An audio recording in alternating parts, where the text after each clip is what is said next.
You won't remember this, I'm sure, but in 1978, there was a serial killer named Ted Bundy who went on a rampage in Florida at the University in Tallahassee, and he massacred 2 girls in a sorority house, and he went into another girl's room to kill her. He had the weapon, the blood from the other girls on his hand, on the knife. He barged into the room, and all of a sudden a mysterious force repelled him from the room, and the weapon was thrown out of his hand. Why? Well, the girl in that dorm that night had fallen asleep with a rosary in her hand. Before she went off to college, she said to her mother that I promised to pray the rosary every night before I go to bed as for protection. Well, that night, as often happens, if you try and leave it to the end of the day, you're going to fall asleep. She fell asleep. When the cops came, they saw the girl in a basically catatonic state. She was like paralyzed with fear. She said she didn't want to talk to anybody but a priest. They got a priest, a Monsignor came, and she told the priest that what she had told her mother about making that promise.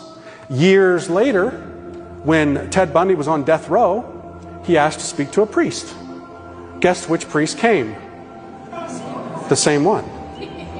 And they had a little conversation. And Ted Bundy said to him, you know, there's something I don't understand.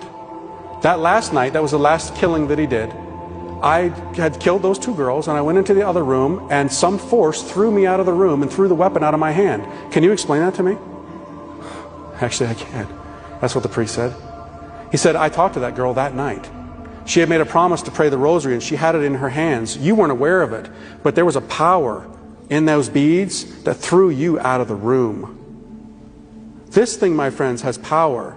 Saints of old would simply lay it on people who were possessed, and demons would shriek out of them.